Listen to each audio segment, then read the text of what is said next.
andikwa katika kile kitabu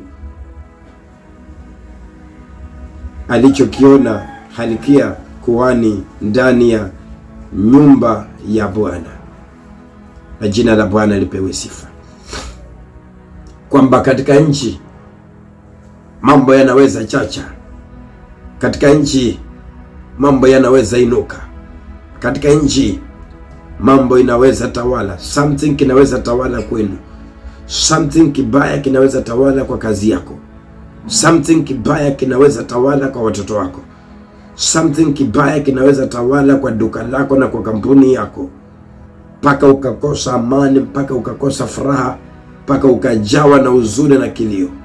Mtu wa Mungu, sikia nikwambie, Yoshua akachukua hatua yake na akasema, sitakubali wachawi watawale mji huu, sitakubali vinyago vitawale mji huu, sitakubali madawa yatawale mji huu, sitakubali madhabahu ya giza itawale mji huu. Lazima neno lililoandikwa katika Biblia litimie, kwamba Yesu anaweza. Unapaswa kutimiza neno la Mungu la kusema Yesu anaweza katika maisha yangu na katika nyumba yetu. Mtu wa Mungu, never give up. Mtu wa Mungu, don't cry. Mtu wa Mungu, believe in God. Yesu anaweza. Yesu anaweza. Yesu anaweza. And the Bible say ya kwamba Yosia akayaondoa yote. Hapo ndio nimependa. Yosia akayaondoa yote. Yale yanayokutesa yanaweza ondoka yote. Yale yanayokuumiza moyo yanaweza ondoka yote. Yaani kuna uwezekano naongea na wewe na mume wako ni mgonjwa, umeishi kutibu mume wako, ukimlaza, ukimbadilisha vitanda vya hospitali, umembeba kwa magari na kwa matukutuku, ukimsafirisha kwa hospitali kila wakati. Hawezi akakufa kipindi utasema Yesu ni Bwana na uamini. Hawezi akakuacha huyo mume wako kwa sababu ya mizimu ya watu, kwa sababu ya majini ya watu. Mtu wa Mungu, sikia nikwambie, kuna uwezekano umemtibu mtoto wako, kuna uwezekano umeng'ang'ana na mke wako akuwe sawa na hazae watoto, lakini jambo la kuzaa watoto limeleta machungu kwa moyo wako, maana mke wako hazai.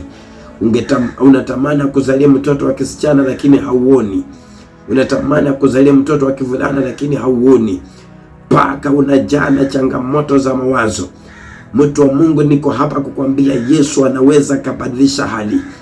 Yesu anaweza kubadilisha mambo. Yesu anaweza kukutetea na kukupigania. Wacha kulia miaka nenda rudi. Kilio chako kimefika mwisho. Mungu akamwambia Ezekia, sauti yako ya machozi, sauti yako ya kulia nimeisikia. Ezekia, from today hautalia kwa sababu ya miungu yao, hautalia kwa sababu ya uchawi wao, hautalia kwa sababu ya mikosi yao, hautalia kwa sababu ya vita vyao, hautalia kwa sababu ya mitego yao. Ezekia, nimetazama machozi yako na nimesikia sauti yako ukilia. Ezekia, tulia, nikuondolee hawa watu. Jeshi la Farao liondoke katika jina la Yesu. Jeshi la Farao la kugandamiza watu, jeshi la Farao la kuua watu, jeshi la Farao la kutesa watu, lazima niliondoe machoni pako.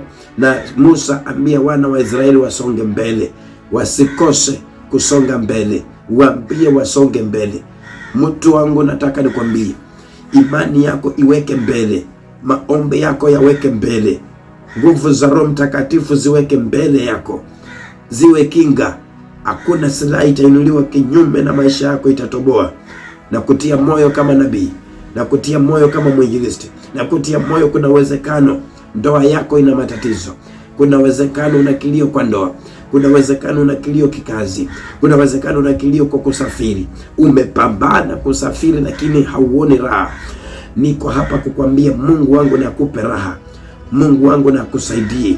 Mungu wangu na akulinde. Mungu wangu na akutetee.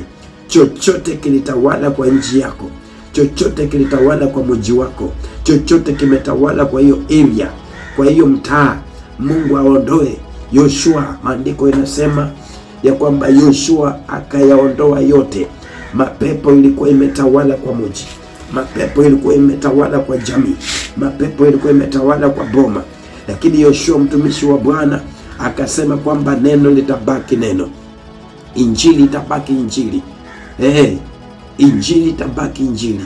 Neno litabaki neno. Kuna vitu unaweza gwamilia na vikabaki ni hivyo na ni hivyo. Ukigwamilia neno linabaki ni hilo na ni hilo katika maisha yako. Shetani hawezi akakutoa hapo. Shetani hawezi akakutoa hapo. Nami nakwambia kwamba usilegeze kamba. Shetani asije akakutoa kwa wokovu. Shetani asije akakutoa kwa huduma. Shetani asije akakutoa kwa maombi. Shetani asije akakutoa kwa mafanikio yako. Unapaswa kutajirika. Naongea nikisema unapaswa kutajirika. Naongea nikisema unapaswa kuendelea. Naongea nikisema unapaswa kuinuka. Unapaswa kushangaza maadui zako. Unapaswa kushangaza wachawi na waganga. Unapaswa kushangaza wale wanaokupiga vita. Yoshua akasema nitayaondoa yote. And Biblia inasema kwamba Yoshua akaondoa yote na akahakikisha kwamba neno lililoandikwa katika Torati limesimama na limenawiri. Nimekuja kusema kwamba Yesu anaweza akakomboa nyumba yenu. Yesu anaweza akakomboa maisha yako. Yesu anaweza akakomboa familia yako. Yesu anaweza akakutia moyo. Yesu anaweza akakuinua. Na nimekuja na Yesu kwa mtandao huu na kwa TV hii kwamba nikwambie Yesu anakupenda. Yesu anakupenda. Yesu anakupenda. Mtazamaji wangu, Yesu anakupenda. Wacha kuishi ukijidharau. Mambo ya kujidharau ondoa. Tupilia mbali mambo ya kujidharau. Mambo ya kuteseka tupilia mbali. Mungu akuokoe na Mungu akulinde na Mungu akusaidie. Kutokea leo uone favor ya Mungu. Kutokea leo uone baraka za Mungu. Pokea uponyaji na mafanikio. Pokea ushindi na kuinuliwa. Pokea ushindi na mafanikio ya Bwana. Na upone katika maisha yako.